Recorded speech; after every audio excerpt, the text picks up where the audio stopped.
اور اس کے بعد پھر مسنون اعتکاف ہے، اور مسنون اعتکاف صرف 10 دن کا ہے، وہ مسنون اعتکاف ہے۔ اور آقا کریم صلی اللہ علیہ وسلم جس طرح حضور نبی رحمت صلی اللہ علیہ وسلم نے پہلے 1 ماہ کا اعتکاف کیا شروع میں، اور پھر 20 دن کا اعتکاف کیا، اور پھر آقا کریم صلی اللہ علیہ وسلم نے 10 دن کا اعتکاف کیا، اور اسی 10 دن کے اعتکاف کے اوپر اس کے بعد پھر دین اسلام آج تک اسی 10 دن کے اعتکاف کے اوپر چل رہا ہے۔ اچھا، واجب 3 دن اعتکاف کا کون سا ہے؟ جی واجب اعتکاف میں نے بتایا کہ واجب اعتکاف ایک تو یہ اعتکاف ہے کہ آپ نے کوئی منت مانی ہو، کوئی نظر مانی ہو، تو اس کے بعد پھر اس اعتکاف کو اگر آپ نے مسنون اعتکاف اگر کسی وجہ سے ترک کر دیا، اسے چھوڑ دیا ہو، تو وہ جو باقی اس کے جو قضا رہتی ہے وہ واجب بن جاتی ہے، تو اس کو پھر واجبی طور پر اسے ادا کیا جا سکتا ہے۔ صحیح۔ اور جو 3 دن کا ہے؟ اور 3 دن کا جو اعتکاف ہوتا ہے وہ 3 دن کا نفلی اعتکاف ہے، وہ 1 دن کا بھی ہو سکتا ہے، 2 دن کا بھی ہو سکتا ہے، 3 دن کا بھی، اگر 4 دن کا، 10 دن کا بھی ہو سکتا ہے، وہ نفلی اعتکاف ہے۔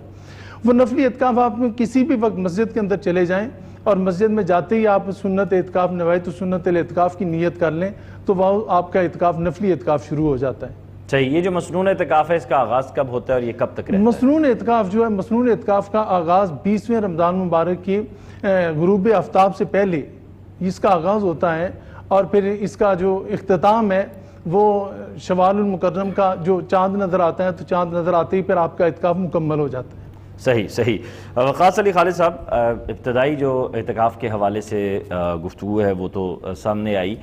پہلا اعتکاف جو ہے وہ کیا نبی کریم صلی اللہ علیہ وآلہ وسلم کی جانب سے رکھا گیا، اور دوسرا پھر اس میں کہا گیا کہ یہ مجموعہ عبادات ہوتا ہے، تو کیا کوئی مخصوص عبادات ہیں اعتکاف کی، یا آپ جو نفل نماز روزے ادا کرنا چاہتے ہیں وہ کریں؟ بسم اللہ الرحمن الرحیم، اللہم صلی علی سیدنا مولانا محمد وعلی آلہ وصحبہ وبارک وسلم وصلی علیہ۔ جب ہم سنت اعتکاف کہتے ہیں تو اس کا مطلب یہ ہے کہ جو آقا علیہ السلام نے اپنے زندگی میں فرمایا ہو وہی سنت کہلاتا ہے۔ پہلے 30 دن فرمایا، پھر 20 دن، پھر 10 دن جو ہے، پھر 10 دن کی جو روایت چلی کہ 10 دن کا جو اعتکاف ہے یہ سنت اعتکاف ہے علی الکفایہ، کہ محلے میں سے کسی ایک شخص کو یہ ادا کرنا ضروری ہے۔ جہاں بھی محلہ ہے، محلے میں کم از کم ایک شخص اس کو لازمی ادا کرے گا۔ اور عبادات کی جو آپ نے بات کی ہے، مجموعہ عبادات اس لیے ہے کہ جب آپ غروب آفتاب سے پہلے اپنے جائے اعتکاف میں پہنچ جاتے ہیں، جو مرد حضرات ہیں وہ مساجد کا رخ کرتے ہیں، مساجد میں اپنے ڈیرے جما لیتے ہیں، رک جاتے ہیں، وہاں پر دھرنا دے لیتے ہیں اللہ کی بارگاہ میں، مجموعہ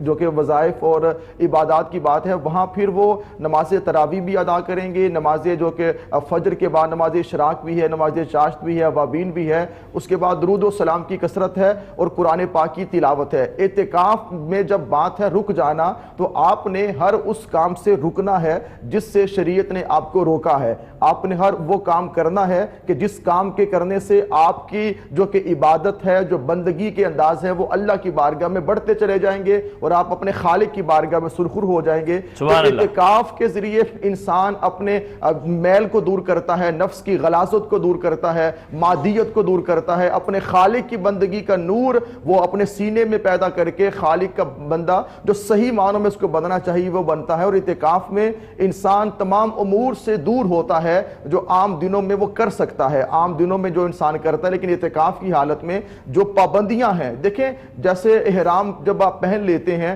تو آپ پر کچھ پابندیاں عائد ہو جاتی ہیں، جب آپ اعتکاف کی نیت کر لیتے ہیں، معتکف ہو جاتے ہیں، آپ پر پھر وہ چند پابندیاں ہیں کہ جن پر آپ نے رہنا ہے، اس پابندیوں میں رہ کے آپ نے جو 8-9-10 دن ہیں وہ آپ نے گزارنے ہیں۔ تو اس میں کثرت کے ساتھ تلاوت قرآن مجید، کیونکہ ماہ رمضان میں قرآن پاک نازل ہوا تو معتکفین کو چاہیے کہ قرآن پاک کی کثرت سے تلاوت کریں، اور درود و سلام، قرآن پاک کی تلاوت، درود و سلام اور نوافل کا ادا کرنا، یہ 3 جو عبادات ہیں ان کو کثرت کے ساتھ کرنا چاہیے۔ جب انسان قرآن پاک کی تلاوت کرتا ہے تو اس کے من کو روشنی ملتی ہے۔ قرآن اور رمضان کا آپس میں بہت گہرا تعلق ہے، ماہ رمضان میں ہی قرآن نازل ہوا، تو اس ماہ مقدس میں انسان کو تلاوت قرآن پاک کثرت سے کرنی چاہیے۔ اور درود و سلام یہ ایسی عبادت ہے کہ جو جس حال میں، جس انداز میں درود و سلام پڑھتا ہے وہ خالق کی بارگاہ میں قبول ہی قبول ہے۔ یہ کسی طور بھی وقاص عزیز صاحب اور عبادات رد ہو سکتی ہیں، ایک ایسی کائنات کے اندر عبادت ہے جو رد ہی نہیں ہو سکتی، اس کا نام ہے درود و سلام۔ آقا علیہ السلام کی ذات پہ کثرت کے ساتھ درود و سلام پڑھنا، تو معتکفین کو چاہیے کہ آیات بینات کی تلاوت ہو، درود و سلام کی کثرت ہو، اور نوافل وہ نمازیں جن کے ہم نے نام سنے ہیں، اشراق کا نام آپ نے سنا، ہم نے سنا، سنا, اوابین کا نام آپ نے سنا, ہم نے سنا, چاشت کا نام سنا, لیکن یہ نمازیں آپ بہترین طریقے سے جو 10 دن ہیں ان کو ایسا استعمال میں لے کر آئیں کہ اگلی جو آئندہ زندگی ہے وقاص عزیز صاحب وہ انسان بہترین انداز میں گزار سکے, وہ چاشت کا بھی پابند ہو جائے, اوابین کا بھی پابند ہو جائے. یہ 2-2 4-4 نوافل ہیں, مگر ان سے انسان اتنا کچھ سیکھتا ہے کہ اس کا تعلق اپنے خالق سے جڑ جاتا ہے. اور یہ اعتکاف کی نیت ہی یہ ہونی چاہیے کہ ہم نے اپنے مولا کی بارگاہ میں جو بیٹھ چکے ہیں تو مولا کی بارگاہ میں بیٹھنے کے بعد اس کی بندگی کا نور بھی آنا چاہیے, آقا دو جہاں کی محبت بھی سینے میں بیدار ہونی چاہیے, اور اپنے گناہوں سے بخشش مانگنی ہے.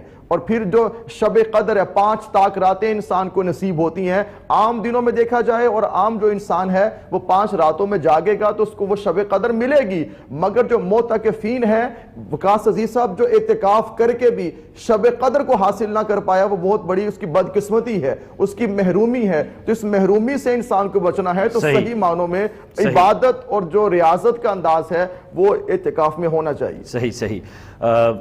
نقیبی صاحب, شب قدر کو کیسے پایا جا سکتا ہے, شب قدر اور اس کی فضیلت کے حوالے سے بھی, اور اس کی جو آثار اور قرائن ہیں وہ جو اس کی نشانی ہے وہ اس پر بھی ذرا تفصیلی روشنی ڈالی. آقا کریم صلی اللہ علیہ وسلم نے جب شروع میں 1 ماہ کا 30 دن کا اعتکاف فرمایا تو وہ اعتکاف کرنے کا مقصد شب قدر کو تلاش کرنا ہی تھا. اور جب آقا کریم صلی اللہ علیہ وسلم یہ کرم دیکھیے حضور نبی رحمت صلی اللہ علیہ وسلم کا کہ اپنی امت کے اوپر کس قدر کرم فرماتے ہیں, جب 1 ماہ کا اعتکاف کیا اور 1 ماہ کے اعتکاف کے بعد رب کائنات کی بارگاہ میں دعا کی کہ مولا یہ میری امت کے اوپر بڑا گراں گزرے گا کہ میری امت 30 دن تک مسلسل عبادت کے اندر رہے, مسلسل ریاضت کے اندر رہے اور شب قدر کو تلاش کرتی رہے, تو مولا یہ تو بہت گراں گزرے گا میری امت کے اوپر. تو رب کائنات نے فرمایا محبوب پھر ایسا کرو کہ اپنی امت کی آسانی کے لیے رب کائنات نے یہ فیصلہ فرمایا کہ محبوب آپ شب قدر کو 20 دنوں کے اندر تلاش فرما لیں. آقا کریم صلی اللہ علیہ وسلم نے پھر نیکسٹ ایئر 20 دن کا اعتکاف فرمایا. پھر 20 دنوں کے اعتکاف کے بعد بھی حضور نبی رحمت صلی اللہ علیہ وسلم نے اللہ رب العزت کی بارگاہ میں دعا فرمائی کہ اللہ پاک یہ 20 دن بھی میری امت کے لیے بہت زیادہ گراں گزریں گے, مشکل وقت ہے, اور 20 دن کے لیے مسلسل دن رات جاگنا, مسلسل عبادات کے اندر, ریاضت کے اندر, دنیاوی معاملات سے قطع تعلق ہو کر یہ سارے اعمال کرنا یہ بہت مشکل ہو جائے گا. تو خالق کائنات نے پھر کرم فرمایا آقا کریم صلی اللہ علیہ وسلم کی امت کے اوپر کہ رب کائنات نے فرمایا محبوب پھر ایسا کرو کہ ان 10 دنوں کے اندر 10 راتوں کے اندر اس کو تلاش کیا جائے. پھر آقا کریم صلی اللہ علیہ وسلم نے رب کائنات کی بارگاہ میں التجا کی مولا اور کرم کر دیا جائے. تو رب کائنات نے فرمایا محبوب پھر ان 5 راتوں کے اندر جو تاک راتیں ہیں ان 5 تاک راتوں کے اندر پھر شب قدر کو تلاش کیا جائے. اب جب شب قدر کو تلاش کرنے کا عمل جب انسان کرتا ہے اعتکاف کی صورت میں, اور بغیر اعتکاف جو لوگ اعتکاف نہیں بیٹھے ہوتے گھروں میں ہوتے ہیں تو وہ بھی شب قدر کو تلاش کر سکتے ہیں, اور تلاش کرنا چاہیے. ہم بحیثیت مسلمان ہمیں شب قدر کی تلاش کی ضرورت ہے. اور جس طرح قرآن مجید فرقان حمید کے اندر خالق کائنات فرمایا انا انزلنا فی لیلۃ القدر وما ادراک ما لیلۃ القدر لیلۃ القدر خیر من الف شہر,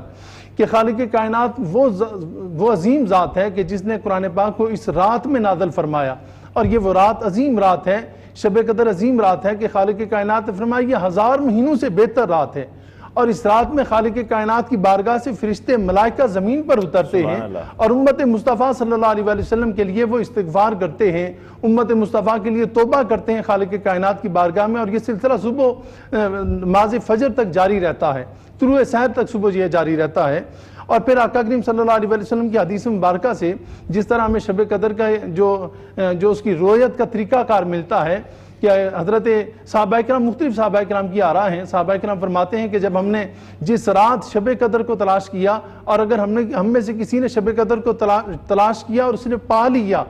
شب قدر کو پانے کے بعد اس کے اثرات یہ ہوتے تھے کہ رات بڑی خوبصورت ہوتی تھی, بڑی ٹھنڈی ہوا چلتی تھی اور بڑا سہانا موسم ہوتا تھا. اور جب صحابہ کرام صبح کی جب فجر کی نماز صحابہ کرام نے پڑھی مسجد نبوی کے اندر, تو صحابہ کے چہرے مبارک ان کے ماتھوں کے اوپر مٹی لگی تھی, مطلب مٹی کے اندر گیلا پن تھا, اور وہ گیلی مٹی صحابہ کرام کے پیشانیوں کے اوپر لگی. اور یہ اثرات ہیں کہ وہ بڑی سہانی رات ہوتی ہے, ٹھنڈی ہوائیں چلتی ہیں, ٹھنڈا موسم رہتا ہے اور ابرآلود موسم رہتا ہے. تو یہ شب قدر کی اس طرح کی اس کے کچھ اثرات نظر آتے ہیں. ٹھیک ہے جناب، بہت تفصیل کے ساتھ شب قدر کے حوالے سے بھی بات ہوئی ہے، اور اعتکاف کے آداب کے حوالے سے، اور اس کے ساتھ ساتھ ایک موت جو ہے کیا وہ ضروری ہے کہ مسجد میں ہی بیٹھے یا گھر میں بھی بیٹھ سکتا ہے، اس حوالے سے اس بریک کے بعد بات کریں گے۔ خواتین کا اعتکاف کیسا ہونا چاہیے، اور گھر والوں کے ساتھ اس دوران اگر خدا نخواستہ کوئی غمی کا معاملہ ہو جاتا ہے تو پھر کیسے ڈیل کرنا چاہیے، بہت سے بھی اور پوائنٹس باقی ہیں۔ ملتے ہیں اس بریک کے بعد، کہیں مت جائیے گا۔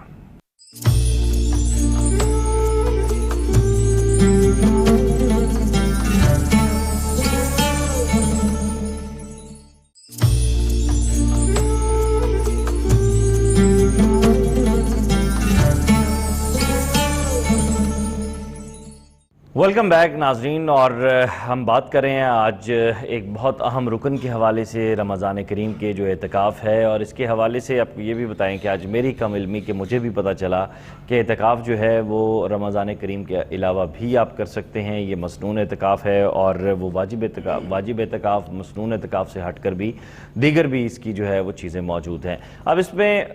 جو اہم سوال میرے سامنے اس وقت آ رہا ہے مدنی صاحب، وہ یہ ہے کہ کیا مرد گھر میں اعتکاف کر سکتا ہے؟ مسجد کا تو پتہ ہی ہے، مسجد کیوں زیادہ اہم ہے اور گھر کیوں اہم نہیں ہے، اور اگر یہ شرط ہے تو کن لوگوں کے لیے ہے، بزرگوں کے لیے ہے، معذوروں کے لیے؟ ذرا اس پہ روشنی ڈالیے گا۔ بسم اللہ الرحمن الرحیم۔ وَأَنْتُمْ عَاقِفُونَ فِي الْمَسَاجِدِ، قرآن کریم میں اللہ رب العزت نے ارشاد فرمایا کہ تم اعتکاف میں مسجدوں میں ہو، تو اعتکاف مسجد کے ساتھ مشروط ہے۔ پھر مفسرین لکھتے ہیں کہ پہلے وہ مسجد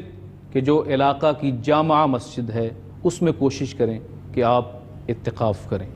اگر اس میں آپ کو موقع نہیں ملتا تو محلے کی وہ مسجد کہ جس میں 5 وقت کی نماز ہوتی ہے اور مؤذن اور امام مقرر ہے، اس میں آپ اعتکاف کریں۔ اور اعتکاف کی اہمیت کا اندازہ اس بات سے لگایا جا سکتا ہے کہ خود رسول رحمت صلی اللہ علیہ وسلم نے اپنی زندگی میں 9 سال مستقل اعتکاف کیا۔ 1 سال سفر کی وجہ سے آپ اعتکاف نہ فرما سکے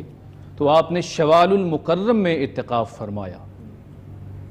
پھر ایک دوسری مرتبہ آپ سفر میں تھے، آپ پھر اعتکاف نہ فرما سکے تو آپ نے اس سے آنے والے سال میں 20 دن کا اعتکاف فرمایا۔ ام المومنین حضرت عائشہ صدیقہ رضی اللہ تعالیٰ عنہ فرماتی ہیں کہ رسول رحمت صلی اللہ علیہ وسلم کا معمول تھا کہ آپ رمضان کے آخری عشرہ میں کثرت کے ساتھ عبادت کرتے تھے، اور اتنی عبادت کرتے تھے کہ آپ کی پنڈلیاں مبارک سوج جایا کرتی تھیں، آپ کے پاؤں مبارک سول ہو جایا کرتے تھے۔ اور صحابہ سے بھی روایت ہے کہ نبی کریم اتنی عبادت پہلے 20 رمضان میں نہیں فرماتے تھے جتنی آخری رمضان میں فرماتے تھے۔ اور پھر اس بات سے اندازہ لگایا جا سکتا ہے کہ حضرت علی بن حسین حضرت امام زین العابدین فرماتے ہیں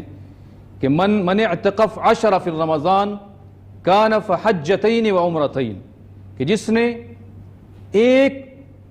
رمضان میں رمضان کے آخری عشرہ میں اللہ کی رضا کے لیے اعتکاف کیا،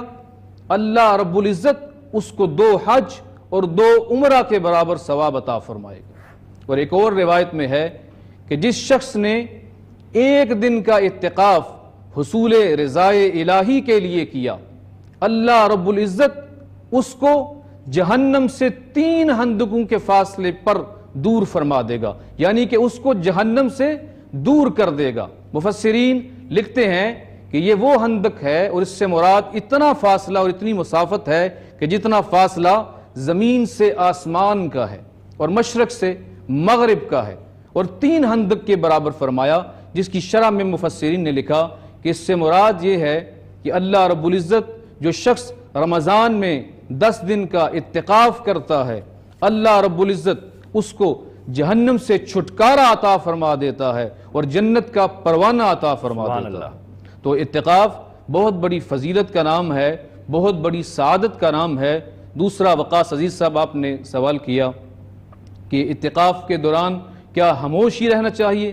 تو چونکہ آپ مسجد میں جاتے ہیں اور عبادت کی غرض سے جاتے ہیں، وہاں آپ جاتے ہیں تو ذکر و اذکار کرنا پڑتا ہے، وظائف آپ پڑھتے ہیں، قرآن کریم کی آپ تلاوت کرتے ہیں، نہ صرف آپ خود کرتے ہیں بلکہ وہاں معتکفین میں ایسے لوگ بھی ہوتے ہیں جو قرآن کو پڑھنا نہیں جانتے، قرآن کی ٹرانسلیشن کو نہیں جانتے، ترجمہ کو نہیں جانتے، تو آپ کا حق ہے کہ آپ ان لوگوں میں شامل ہو جائیں۔ اگر آپ قرآن کو جانتے ہیں تو حدیث میں آتا ہے خیرکم من تعلم القرآن وعلمہ، تم میں سے بہترین وہ ہے کہ جو خود قرآن کو سیکھے اور دوسروں کو سکھائے۔ جب مسجد میں آپ معتکف ہوں گے تو دیگر احباب جو ہیں ان میں بہت سارے ایسے ہوتے ہیں جو فرائض علوم کو نہیں جانتے، وضو کے فرض اور سنتوں کو نہیں جانتے، غسل کے فرض اور سنتوں کو نہیں جانتے، تو آپ پر لازم ہے کہ اس ڈیوریشن کا فائدہ اٹھائیں، خود بھی عبادت کریں اور ان لوگوں کو بھی قرآن سنائیں، ان لوگوں کو حدیث سکھائیں، قرآن کریم کا ترجمہ سکھائیں، تاکہ آپ کا بیٹھنا دوسروں کے لیے خیر کا باعث بھی ہو اور آپ اجر و ثواب سے بھی محروم نہ رہیں۔ تو اعتکاف وہ عبادت ہے، ہم نے دیکھا ہے کہ کچھ لوگ خود کی رغبت تو نہیں تھی لیکن کسی کے کہنے پر انہوں نے اعتکاف کیا۔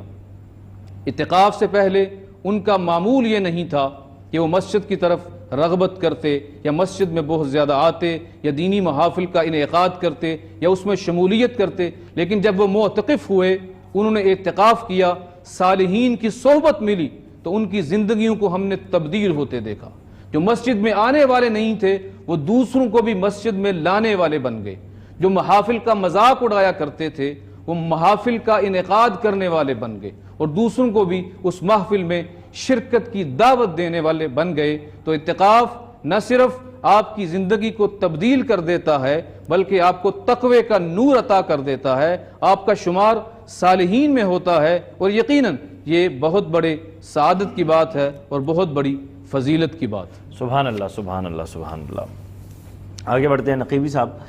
اعتکاف مرد کے حوالے سے سامنے آ گیا ہمارے اور اس کی ڈیٹیل بھی سامنے ہو گئی، اب معذوروں کے حوالے سے اس کے اگر اعتکاف بیٹھنا چاہتے ہیں یا بزرگ بہت جو ضعیف ہیں یا کوئی بیمار اگر بیٹھنا چاہتا ہے، اس حوالے سے کیا جو ہے وہ احکامات ہیں؟ معذور افراد جو ہیں وہ اعتکاف کر سکتے ہیں، لیکن ان کی معذوری اس قدر ہو کہ وہ خود اس کو نجاست کے حوالے سے پاکی پلیدی کا اگر وہ خود اہتمام نہیں کر سکتے تو پھر ان کو اعتکاف بیٹھنے کی ضرورت کبھی بھی نہیں ہے۔ اور دوسرا اس کے ساتھ ہیں جو بزرگ ہیں، زیادہ بزرگ ہیں، ان بزرگوں کو اعتکاف کرنا چاہیے، لیکن وہ جو خود کسی سہارے سے چل پھر نہیں سکتے، وہ کھڑے ہو کے خود نماز نہیں پڑھ سکتے، وہ خود چل پھر نہیں سکتے، وہ عبادت بڑی کثرت کے ساتھ، بڑی دل جوئی کے ساتھ، کثرت کے ساتھ عبادت نہیں کر سکتے، تو ایسے لوگوں کو اعتکاف بیٹھنے کی ضرورت نہیں ہے۔ اور اس کے ساتھ ساتھ جس طرح آپ نے فرمایا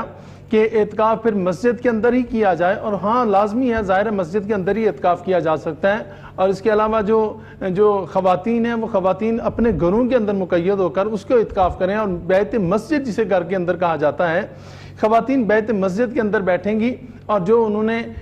گھر کے اندر مسجد کے لیے اہتمام کیا ہوا ہے، جس جگہ پہ وہ پراپر نماز پڑھتی ہیں، وہاں پہ اس گھر کے اندر خواتین کو نماز پڑھنی چاہیے۔ اور جہاں تک معذوروں کا تعلق ہے یا بیماروں کا تعلق ہے، تو وہ بیمار کوئی بھی اس حد تک اگر وہ بیمار ہے کہ اس کی بیماری صحیح ہونے کے قریب نہیں ہے اور وہ بعد میں بھی صحیح ہونے کے کوئی اثرات نظر نہیں آتے، تو ایسے شخص کو بھی اعتکاف بیٹھنے کی قطعاً اجازت نہیں ہے، اس لیے کہ وہ وہاں پہ بیٹھ کے پوری طرح سے پراپر جس مقصد کے لیے اعتکاف ہے، حقیقت میں ہے کیا؟ اعتکاف تزکیہ نفس کے لیے اور خالق و مولا کی رضا حاصل کرنے کے لیے، ایک خالق کائنات کی بارگاہ میں، جس طرح علامہ وقاص صاحب نے بھی فرمایا کہ ایک دھرنا دینے کی صورت، ایک کیفیت پیدا کرنی ہوتی ہے کہ خالق کائنات کی بارگاہ میں دھرنا دے کر بندہ بیٹھ جائے کہ مولا تو راضی ہو جا،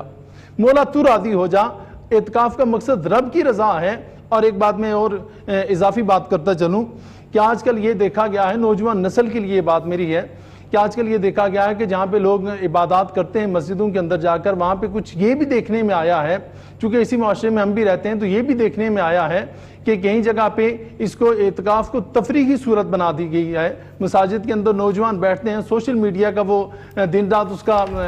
استعمال کرتے ہیں، سوشل میڈیا کے اوپر بات کرتے ہیں اور موبائل فونز لے کے جاتے ہیں، وہ موبائل فون کے اوپر ساری رات باتیں کرتے رہتے ہیں، محلے کے اپنے قرب و جوار سے اپنے دوست احباب کو بلا لیتے ہیں، مسجد کی بے ادبی کا وہ اور مسجد کا تقدس بھی پامال ہوتا ہے، مسجد کی بے ادبی ہوتی ہے۔ تو اس صورت میں ان نوجوانوں کو بھی کثرت کے ساتھ یہ سوچنا چاہیے کہ ایسے حالت میں اعتکاف نہیں کرنا چاہیے، اور اعتکاف کا مقصد اس طرح سے فوت ہو جاتا ہے۔ اعتکاف کا مقصد فقط اللہ کی رضا ہے، اس کے محبوب صلی اللہ علیہ وسلم کی محبت ہے، اور اعتکاف بہت کچھ جہاں پہ ہمیں رمضان مبارک سے بہت کچھ سیکھنے کو ملتا ہے، صبر ملتا ہے، ایثار ملتا ہے، قربانی ملتی ہے۔ اسی صورت میں اعتکاف سے ہمیں بہت کچھ سیکھنے کو ملتا ہے، جس طرح تقیر مدنی صاحب نے کہا کہ اعتکاف کی حالت میں آپ نماز درست کر سکتے ہیں، اپنے جو بنیادی مسائل ہیں ان کو ڈسکس کر سکتے ہیں، وہ بنیادی چیزیں آپ ایک دوسرے کے ساتھ شیئر کر سکتے ہیں۔ تو اعتکاف کی حالت میں جہاں پہ اعتکاف کے اندر اچھی عبادات کرنی ہے، ذکر اذکار کرنا ہے، تزکیہ نفس کرنا ہے، اللہ اور اس کے رسول صلی اللہ علیہ وسلم کی رضا حاصل کرنی ہے، وہاں تو یہ کرنا ہے۔ اس سے ادروائز یہ جو بے ادبی کی جاتی ہے مسجد کے اندر، اور نوجوان نسل جو سوشل میڈیا کا وہاں پہ استعمال کرتے ہیں، تو یہ ہرگز کسی صورت میں بھی اسلام اس بات کی اجازت نہیں دیتا۔ ہاں استعمال کر سکتے ہیں، آپ موبائل کا استعمال کر سکتے ہیں مسجدوں کے اندر اعتکاف کی حالت میں بھی، لیکن کب؟ جب انتہائی اہم ضرورت ہو، انتہائی اشد ضرورت ہو۔ ویسے بھی محلے کی مسجد ہوتی ہے، سب کو پتہ ہوتا ہے کہ اگر کوئی معاملہ ہو گیا تو جا کے بتا دیں گے فوراً، تو کیا ضرورت ہے موبائل؟ جی اور موبائل اگر سپوز کوئی دور جا کے اعتکاف کرتا ہے، وہ محلے کی مسجد میں اعتکاف نہیں کرتا، وہ کسی دوسری جگہ پہ جا کے اعتکاف کرتا ہے، تو اس کو ضرورت پڑ سکتی ہے، لیکن وہ صرف سوشل میڈیا کے لیے نہیں، وہ صرف جسٹ کال کے لیے وہ استعمال کر سکتا ہے وہ، اور پھر اس کال کے اوپر یہ نہیں کہ وہ اپنے گھر والوں کے ساتھ لمبی چوڑی باتیں کرنا شروع کر دے، اس بات کی قطعی طور پر اسلام کے اندر اجازت ہرگز نہیں ہے۔ لیکن وہ موبائل کے اندر جو سوشل میڈیا کے اوپر نہ جانے کیا کیا کچھ معاملات ہوتے ہیں، تو وہ سوشل میڈیا کا ہرگز استعمال اعتکاف کی حالت میں، بلکہ کیا روزے کی حالت میں بھی میں ریکمنڈ نہیں کروں گا کہ وہ روزے کی حالت میں بھی سوشل میڈیا کے اوپر، بعض لوگ ایسے ہوتے ہیں جو روزہ تو رکھ لیتے ہیں اور روزے کا ٹائم پاس کرنے کے لیے وہ پھر سارا دن سوشل میڈیا کے اوپر لگے رہتے ہیں، یا پھر کئی لوگ ایسے ہوتے ہیں جو سو جاتے ہیں اور سارا دن وہ سو کے وہ روزے کا جتنا بھی ٹائم ہوتا ہے وہ سپینڈ کرتے ہیں۔ تو اس صورت میں سمجھتا ہوں کہ رمضان مبارک کے روزے کا جو اصل مقصد ہے وہ بھی فوت ہو جاتا ہے۔ روزہ ہمیں ایثار سکھاتا ہے، روزہ ہمیں قربانی سکھاتا ہے، روزہ ہمیں صبر کا درس دیتا ہے۔ جہاں پہ ہمیں روزہ صبر کا درس دیتا ہے، وہاں پہ بے شمار کچھ معاملات ایسے ہیں کہ جو رمضان مبارک کے اندر سیکھنے کو ملتے ہیں۔ اعتکاف کا ایک بہت بڑا فائدہ یہ بھی ہے کہ اعتکاف کے اندر جو لوگ عام حالات کے اندر بھی جو نیکی کے کام نہیں کر سکتے، سپوز اگر کوئی بندہ نماز جنازہ ادا کرنے کے لیے نہیں جا سکتا، کسی دوست کی مدد کے لیے، کسی مسلمان بھائی کی مدد کے لیے نہیں جا سکتا، وہ رمضان مبارک کا اعتکاف اگر کر رہا ہے تو اسے مدد کرنے کے بعد اللہ رب العزت اسے مدد کرنے کا بھی اجر دے رہا ہے، اسے نماز جنازہ پڑھنے کا بھی اجر دے رہا ہے۔ اسے بے شمار ایسے اعمال ہیں جو اعتکاف کی حالت کے اندر وہ نہیں کیے جا سکتے، اعمال صالحہ ہیں وہ کیے نہیں جا سکتے، لیکن خالق کی کائنات کا یہ کرم دیکھیے امت مصطفیٰ کے اوپر کہ وہ سارے کے سارے اعمال نامے کے اندر اس کی نیکیاں ساری کی ساری خالق کی کائنات کی بارگاہ سے اس کے لیے درج کرتے رہتے ہیں فرشتے۔ اور اعتکاف کے اندر پھر بے شمار چیزیں ایسی ہیں کہ جو عموماً عام حالات کے اندر انسان نہیں کر سکتا، لیکن وہ اعتکاف کی حالت کے اندر اسے کرنے بھی پڑتی ہیں۔ اور پھر رمضان مبارک کے روزے جس طرح ہمیں دیگر معاملات کا درس دیتے ہیں، اسی طرح رمضان مبارک کے بعد بھی ہمیں یہ سوچنا چاہیے ہم نے اعتکاف کے اندر سیکھا کیا، ہم نے رمضان سے سیکھا کیا۔ اگر رمضان مبارک کے بعد بھی ہمارے اندر تقوی پیدا نہیں ہوا، قرآن کہتا ہے لعلکم تتقون، کہا تاکہ تم متقی بن جاؤ۔ یہ روزے کس لیے فرض کیے گئے؟ تاکہ تم متقی بن جاؤ۔ اگر یہ روزے رکھنے کے باوجود اگر ہم متقی نہیں بن سکے، شوال کا چاند نظر آتے ہی اگر ہم بازاروں کی زینت بن گئے، ہم محلے کی گلی کوچوں کی زینت بن گئے، تو وہ ہمارا تقوی بالکل جاتا رہا اور ہم نے رمضان مبارک سے کچھ نہیں سیکھا۔ رمضان ہمیں تقوی سکھاتا ہے۔ اور تقوی کیا چیز ہے؟ تقوی کی جو ڈیفینیشن مفسرین نے لکھی ہے، تقوی کے لیے یہ ہے کہ ایک خاردار جاڑی ہے، اور اس خاردار جاڑی کے اوپر ایک تو یہ ہے کہ ململ کا کپڑا ڈالا جائے اور پھر اس کو کھینچا جائے، ایک تو یہ، اور دوسرا مفسرین یہ فرماتے ہیں کہ خاردار جاڑی ہے اور آپ نے ململ کے کپڑے پہنے ہوئے ہیں اور اس خاردار جاڑی کے قریب سے آپ نے گزرنا ہے، اور ظاہر ہے جس قدر اپنے آپ کو سمیٹ کے کپڑے سمیٹ کے بندہ گزرتا ہے، اس طرح اعتکاف ہے۔ اور اعتکاف یا رمضان مبارک کے روزے ہیں، رمضان مبارک کے روزے کے اندر بندہ گناہوں سے اس طرح بچتا ہے کہ جس طرح بندہ جاڑی کے قریب سے کپڑے بچا کر گزرتا ہے، تو رمضان مبارک کے اندر جن گناہوں سے بندہ بچا رہتا ہے، اور یہ نہیں ہے کہ وہ رمضان کے فوری بعد اور شوال کا چاند نظر آتے ہی، عموماً یہ دیکھا گیا ہے کہ لوگ بازاروں کے اندر نہ جانے کیا کچھ ہوتا ہے، اور چاند رات کے اندر بہت انتظامات کیے جاتے ہیں، تواہم پرستی کی جاتی ہے، نہ جانے کس قدر معاشرے کے اندر بگاڑ پیدا کیا جاتا ہے۔ تو رمضان مبارک ہمیں یہ درس نہیں دیتا۔ رمضان مبارک ہمیں یہ درس دیتا ہے کہ جہاں پہ پورا مہینہ ہم نے روزے رکھے، پورا مہینہ ہم نے نمازیں پڑھی، پورا مہینہ ہم نے تلاوت قرآن کی، نماز تراویح ادا کی، اعمال صالحہ کیے، دیگر برے تمام اعمال سے بچے رہے، اور وہ سارے کا سارا جو خزانہ ہم نے اکٹھا کیا تھا اللہ کی عبادت کا، اللہ کی محبت کا، زہد و تقوی کا، تزکیہ نفس کا، تو وہ چاند رات کو اندر ہم نے اسے گنوانا نہیں ہے، ہم نے اسے سنبھال کے رکھنا ہے، اور وہ سنبھال کے رکھیں گے تو کل خالق کائنات کی بارگاہ میں ہم اس کے لیے سرخرو ہو سکیں گے، اور خالق کائنات کی بارگاہ سے اس کا ہمیں اجر ملے گا، اور حقیقی تقوی ہمیں نصیب ہوگا، حقیقی تقوی نصیب ہوگا۔ بالکل، اور یہ بہت بڑی بات ہے تقوی کی، اور یہ بڑی ساد بات ہے، اسی لیے حکم بھی کہا گیا ہے کہ تم اپنا امام اسے منتخب کرو جو تقوی میں سب سے اعلیٰ ہو، اور یہ ایک بہت بڑی تلاش ہے تقوی کی، اور اگر تقوی کی طے بھی آج ہم لوگوں کو میسر ہو جائے تو یہ ساری رائے گانی، یہ ساری وحشت، یہ ساری اداسی، یہ ساری پریشانیاں، یہ سب ختم ہو جائیں۔ یہاں وقت تو ایک بریک کا، بریک کے بعد واپس آتے ہیں اور پھر اعتکاف کے حوالے سے جو دیگر مسنون کوسچنز میرے پاس اس وقت موجود ہیں ان پہ بات کرتے ہیں۔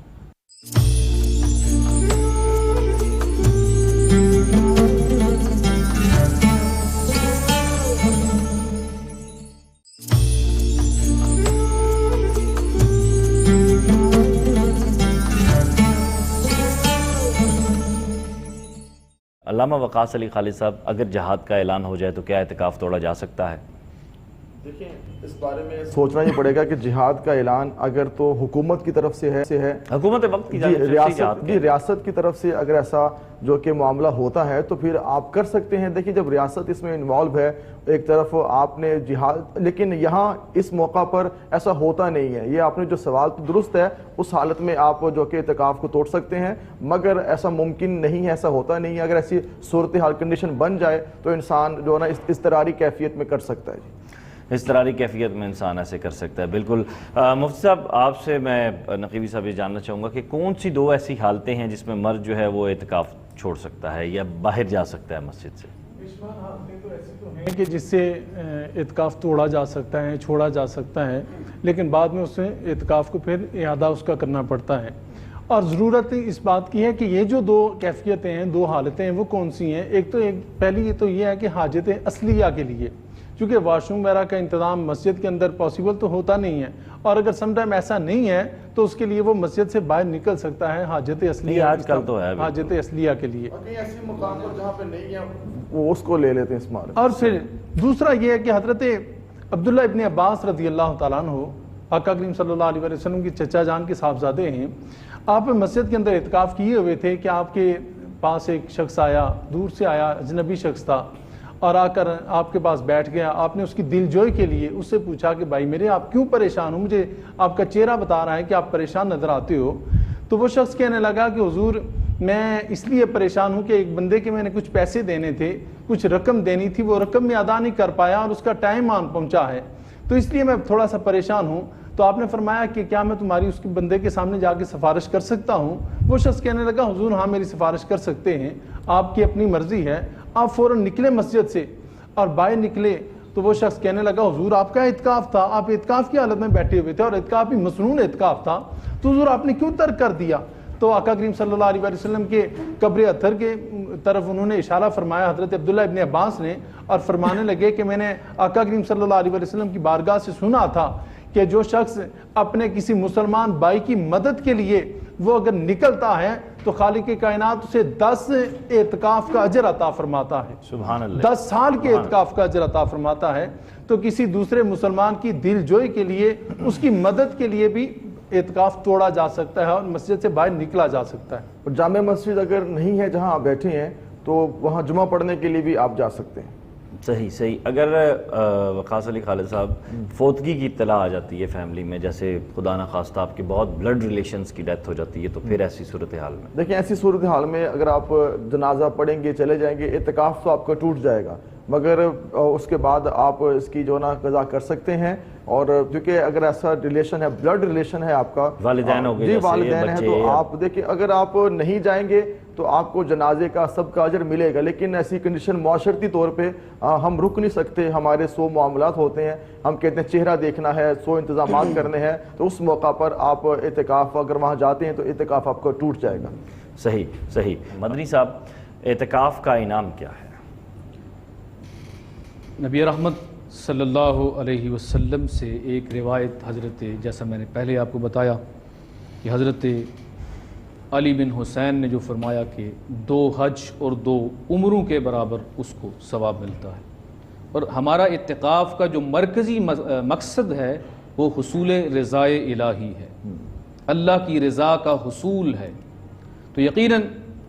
ایک شخص آتا ہے بارگاہ رسالت مآب صلی اللہ علیہ وسلم میں،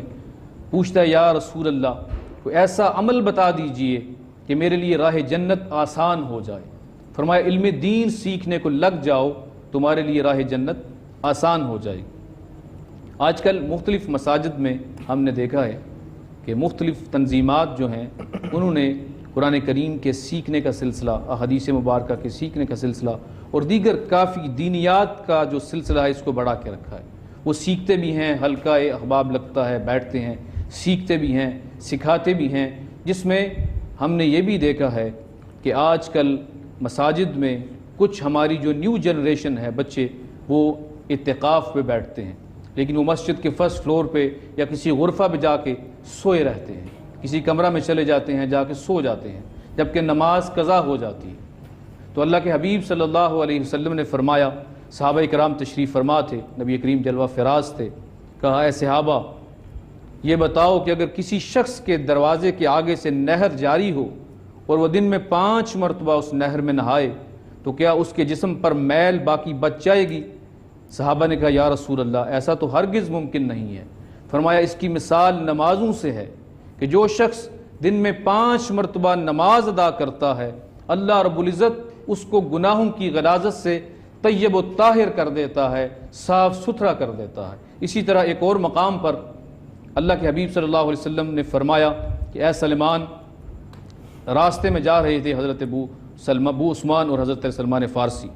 تو حضرت سلمان فارسی سے اللہ کے حبیب نے فرمایا کہ اے سلمان دیکھو یہ درخت ہے، میں نے اس کی ٹہنی کو پکڑ کے جنبش دی ہے، ہلایا ہے، اور اس کی سارے کے سارے جو پتے ہیں وہ گر گئے ہیں۔ کہا یا رسول اللہ بالکل گر گئے ہیں۔ کہا اسی کی مثال نماز سے ہے کہ جو شخص دن میں 5 مرتبہ نماز پڑھتا ہے اللہ رب العزت اس کو گناہوں کی غلاظت سے پاک کر دیتا ہے۔ تو مسجد میں آنے کا مقصد اللہ کی رضا کا حصول ہے، اور اعتکاف کا بھی یہی مقصد ہے کہ اللہ ہم سے راضی ہو جائے، اللہ ہمارے گناہوں کو بخش دے، ہماری جو لغزشیں ہیں، ہمارے جو گناہ ہیں، ہمارے جو سیئات ہیں، ہماری جو خطائیں ہیں، اللہ وہ معاف کر دے اور ہمارے لیے راہ جنت کو آسان کر دے۔ تو خود سرکار دو عالم صلی اللہ علیہ وسلم نے فرمایا کہ جو اللہ کی رضا کے لیے اعتکاف کرتا ہے اس کا انعام یقینی طور پہ جنت ہے۔ مفسرین نے بھی یہی لکھا ہے، اور کئی احادیث اس ضمن میں موجود ہیں کہ جو شخص اللہ کی رضا کے لیے نہ صرف 10 دن بلکہ 1 دن کا بھی اعتکاف کرتا ہے اللہ اس کے انعام میں اس شخص کو جنت عطا فرما دیتا ہے۔ سبحان اللہ سبحان اللہ سبحان اللہ۔ وقت چونکہ اب اپنے اختتام کی جانب بڑھ رہا ہے تو میں چاہوں گا کہ علامہ وقاص علی خالد صاحب آپ ذرا آج کا پیغام ریکارڈ کروا دیں۔ جی آج کا پیغام یہ ہے، جو کل ہمارے بھائی اور ہماری بہنیں اعتکاف بیٹھنے لگے ہیں انہیں چاہیے کہ دنیا کے امور سے کنارہ کر کے اوقات بھی، اگر میں چاہوں گا آپ کی بات کر رہا ہوں تائی معذرت، کہ اوقات کے حوالے سے بھی کیا احکامات ہیں کہ کن اوقات میں آپ کو مسجد میں داخل ہو جانا چاہیے، معتکف ہو جانا چاہیے، اس پہ بھی ذرا بات کر لیجیے۔ غروب آفتاب سے پہلے 20واں روزہ غروب آفتاب سے پہلے افطاری سے پہلے اپنے افطاری اعتکاف کی حالت میں کرنی ہے، وہاں موجود ہونا ہے، وہاں مغرب کی نماز پڑھنی ہے۔ یعنی آپ عصر کی نماز کے بعد یا عصر کی نماز کے ساتھ ہی اعتکاف کا آغاز کر سکتے ہیں؟ عصر کی نماز کے بعد آپ وہاں پہنچ جائیں اور انشاءاللہ اللہ کے کرم اس کے فضل سے انعامات کی بارش بھی ہوگی، رحمتیں بھی نازل ہوں گی، اور اللہ کا جو انعام ہے وہ خاص طور پہ ملے گا۔ تو غروب آفتاب سے پہلے جتنے معتکفات ہوں گی، معتکفین ہوں گے، انہیں چاہیے کہ وہ اللہ کی رضا کی خاطر مسجد میں بیٹھیں، اور خواتین گھر میں بیٹھنا چاہیں گھر میں بیٹھیں۔ اور اس کے علاوہ جو اجتماعی اعتکاف اب ملک بھر میں جس کا اہتمام ہوتا ہے، حضور سیدی داتا گنج بخش علی حجویری رحمۃ اللہ علیہ کے مزار پر انوار کے سائے میں، جو کہ عوام کا جمع غفیر ہوتا ہے، معتکفین ہوتے ہیں، وہاں لوگوں کو فیض بھی حاصل کرنا چاہیے، اور اعتکاف کو اتنا جو کہ ہمیں با مقصد بنانا چاہیے کہ وہاں پہ درس قرآن کی محفل بھی ہو، وہاں پہ جو کہ دعا اور مذکور اور جو مسنون دعائیں ہیں وہ بھی سکھانی چاہیے، اور ساتھ ساتھ ساتھ ہمیں اپنے علم میں اضافہ کرنا چاہیے، ہمیں بنیادی جو دینی تعلیمات ہیں وہ سیکھنی چاہیے، اور شہر اعتکاف جو منہاج القرآن میں ہوتا ہے، شیخ الاسلام ڈاکٹر محمد طاہر القادری کی سرپرستی میں وہاں توبہ، آنسوؤں کی بستی، اللہ کی رضا کی خاطر اور اپنی زندگی کو بدل دینے کے لیے انسان جب وہاں پہنچتا ہے اور شیخ الاسلام کے خطابات ہوتے ہیں تو من کی دنیا بدل جاتی ہے۔ تو ہمیں چاہیے کہ اپنے آپ کو بدلیں، اپنے آپ کو تبدیل کریں۔ اعتکاف میں اگر ہم اپنے آپ کو تبدیل نہ کر پائے تو کب کریں گے ہم؟ سبحان اللہ، سبحان اللہ، سبحان اللہ۔ مفتی صاحب مختصراً کہ اعتکاف ختم جو ہے وہ کیا عید کا چاند، وہ اس پہ بھی بات ہو گئی ہے، تو اس کے ساتھ ساتھ آج کا جو ہے وہ آپ اپنا میسیج بھی ریکارڈ کروا دیجیے۔ میں سمجھتا ہوں کہ جس طرح علامہ وقاص صاحب نے بھی فرمایا ہے، اور میں نے پہلے بھی اس پہ بات کی ہے کہ یہ پورا مہینہ جو ہم نے روزے رکھے، ذکر اذکار کیے، نماز تراویح ادا کی، تلاوت قرآن کرتے رہے، اور یہ سارے کا سارا مقصد اور اس کا جو ایم تھا ہمارا وہ یہ تھا کہ اللہ کو راضی کرنا، اپنے اندر تقوی پیدا کرنا۔ اور اگر ہم تقوی پیدا کرنے میں کامیاب ہو گئے تو یہ سمجھ رہے ہیں کہ اللہ کی بارگاہ میں ہمارے روزے بھی قبول ہوئے، ہماری تلاوت قرآن بھی قبول ہو گئی، ہمارے دیگر اوراد و وظائف بھی کمپلیٹ ہوئے، ہمارا اعتکاف بھی مکمل ہوا۔ اور اگر ہم نے چاند رات کو جب دیکھنا ہے یا صبح عید کے دن اگر ہم نے دیکھنا ہے کہ اگر ہم نماز فجر کے لیے جو مساجد آج کل رمضان شریف کے اندر مساجد بھری رہتی ہیں، نماز فجر کے ٹائم میں بھی اور دیگر نمازوں کے ٹائم میں بھی مساجد بھری ہیں، تو اس کیفیت کے اندر ہم نے دیکھنا ہے کہ شوال کی جو پہلا جو صبح آتی ہے تو ہم کتنے لوگ نماز پڑھنے کے لیے جاتے ہیں۔ اگر ہم جاتے ہیں تو یقیناً ہمارا اعتکاف اللہ کی بارگاہ میں قبول ہے، روزے قبول ہیں، اور اگر نہیں گئے تو سمجھ لیں کہ ہم نے کچھ نہیں حاصل کیا۔ صحیح انجینئر صاحب ایک جملہ صرف۔ میں یہ کہنا چاہوں گا کہ جیسے ہم رمضان شریف میں صبر بھی کر رہے ہیں، نماز بھی پڑھ رہے ہیں، تلاوت بھی کر رہے ہیں، دوست احباب کے ساتھ میں بھی ہمارا رویہ بہت اچھا ہے، تو یہ صرف رمضان میں ہی نہیں ہو بلکہ رمضان کے بعد بھی ہم ایسے ہی رہیں، صحیح، ہم صابر بن جائیں، نیک بن جائیں۔ بے شک مجھے وقاص عزیز کو، راہ فلاح کی پوری کو، کوہ نور کے مالکان کو، پوری امت محمدی صلی اللہ علیہ وآلہ وسلم کو اپنی دعاؤں میں یاد رکھیے گا۔